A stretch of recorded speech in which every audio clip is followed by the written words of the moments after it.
Today we are here in Exeter, a city with a rich heritage and history.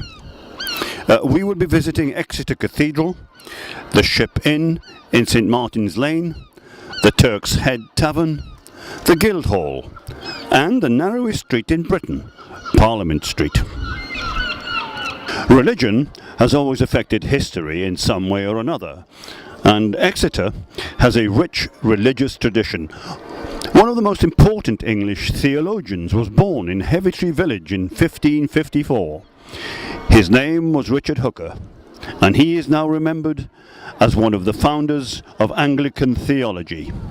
A statue of Hooker now stands in front of Exeter Cathedral. Now that we've covered a key historical religious figure in Exeter, let's talk about the cathedral itself. It was founded in 1050, and its official foundation was laid in 1133, but it took many more years to complete. It was eventually finished in 1400, but was damaged during the British Civil War in the mid-17th century. On the 4th of May 1942, an early morning German air raid took place over Exeter, and the cathedral sustained a direct hit by a large high-explosive bomb, completely demolishing the chapel of St. James. Inside the cathedral, there are military chapels and commemorative plaques remembering the thousands of servicemen who fell in conflicts going back over the centuries. Here we see one that was erected by the officers and non-commissioned officers of the Queen's Royal Lancers who served with the regiment in India. Many of these died not only in conflicts but from the diseases and the effects of the climate in India. We are now outside the Ship Inn in St Martin's Lane. The Ship Inn has played host to many famous historical figures, and the following quote by Sir Francis Drake in 1587 can be seen at the inn. "Next to mine own ship I do most love that old ship in Exon, a tavern in Fish Street, as the people call it, or as the clergy will have it, St Martin's Lane. There, yesteryearn, I had some speech with a mariner fresh come from Plymouth. He said the power of Spain is already afloat. So in the morning, please God, I am for Plymouth, and for another ship than this." Sir Walter Raleigh may also have visited the ship and drunk ale with Sir Francis Drake.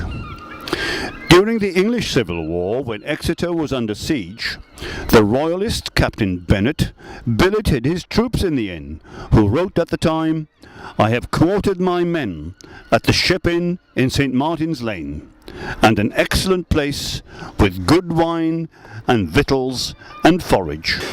Standing in the High Street, the Exeter Guildhall has been the centre of civic government for over 600 years. Much of the building dates back to medieval times, though the elaborate frontage was added in the 1590s, and the interior was restored in the 1800s.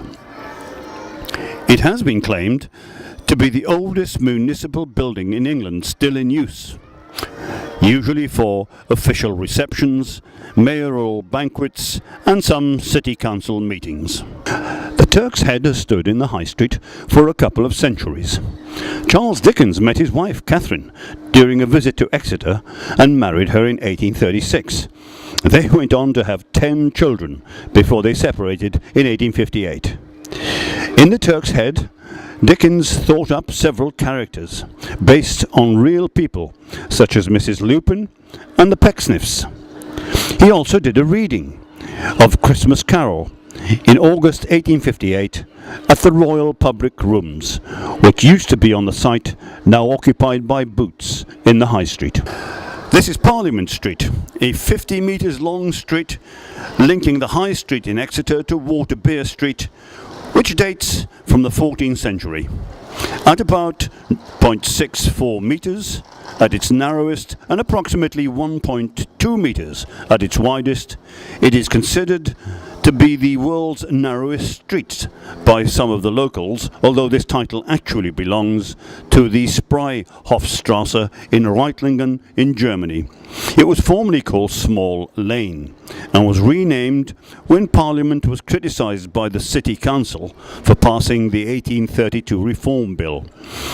In 1836, the residents of Waterbury Street subscribed £130 to have Parliament Street widened, but as you can see, the work was never carried out.